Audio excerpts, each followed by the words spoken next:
This might sound like kind of a crazy statement, but it's a factual one. Compassion is a desert that so few people want to live in. If we're going to be honest with ourselves and look in the mirror, we're probably all in a very similar situation. Very few people want to be compassionate these days. Few people want to even talk about compassion. Few people don't even want to understand what compassion is.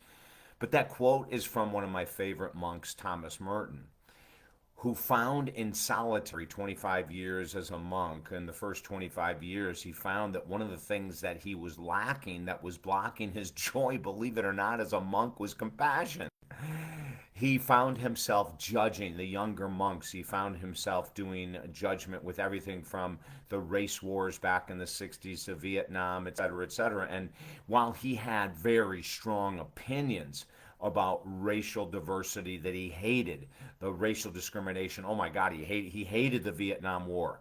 But as a monk, he had to come across in a way that people could hear him. And so he would make really brilliant, powerful, strong statements of fact and then follow them up with statements of compassion. Now, if you read any of his books, some people would say that he's confusing me. And they actually say in several of his books, people said, I was confused because when he was a teacher, he would come in and talk about X, and 3 days later, he would take the opposing side. Now, that either means that he learned a lot in 3 days, right? Or he was trying to teach them something deeper than what was on the surface. How about you? If you look in the mirror, can you say that you have compassion for former lovers when the relationship didn't work? Can you say you have compassion for your parents when they didn't treat you correctly? Can you say you have compassion for a boss that let you go? Can you say that you have compassion for a friend who betrayed you, for God's sake? Oh my God.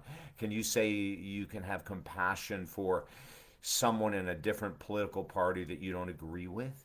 You see, it is a desert, isn't it? All those things are going to trigger certain people. Some people are going to go, I'll never forget that accident. I'll never have compassion for that political figure. And I'll never. And then we look at the teachings of Jesus Christ and Gandhi and Mother Teresa. We look at the teachings of all of these incredible people, and they were all based on compassion. Nelson Mandela, Gandhi, Mother Teresa, Jesus Christ, Martin Luther King Jr. I mean, the list goes on and on. Complete compassion. I know of some people that I know live highly compassionate, and I will say this to you, and I know it's going to sound like I'm tooting my family's horn, but the person that I've met in my life that had more compassion than anyone else I have ever encountered was my mother. Now, she tried to teach me this deep level of compassion, and I still fight along the way. I'm not perfect. There are some people, if you bring up their names, I have to really hesitate. I have to say, okay, David, you got to walk your talk here, and it's not easy. When the serial killer Ted Bundy was executed in the state of Florida years ago, I happened to be visiting my mom and dad in Syracuse, New York, and we had dinner. And at the end of dinner, the news was on, unfortunately, so it's not on anymore. And there was a talk about Ted Bundy, and I said to my brother at the table, justice has been served. And I'm not a fan of the death penalty anymore, but back then I was.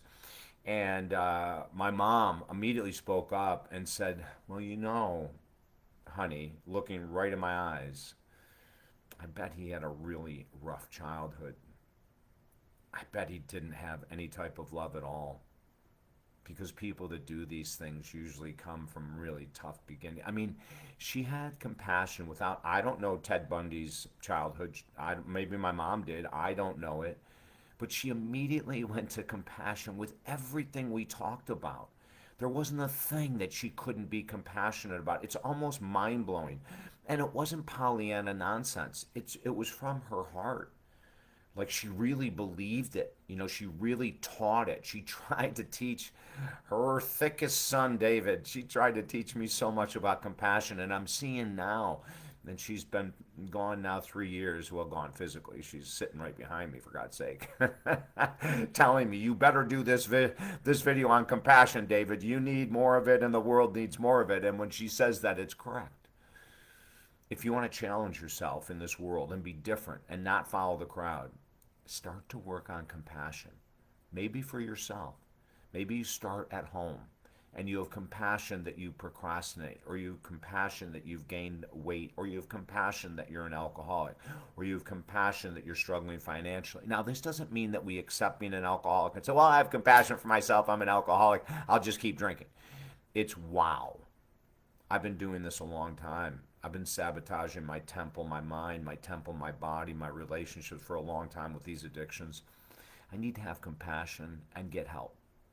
Usually, those people that have the most compassion, it's because they worked their asses off to get there. It's not natural. Judging others negatively is natural.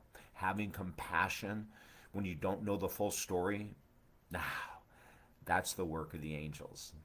There's 5 free books at our website, talkdavid.com. If you want to find a way to be more compassionate, to be more forgiving to yourself and others, reach out to me. We can do some magical things together.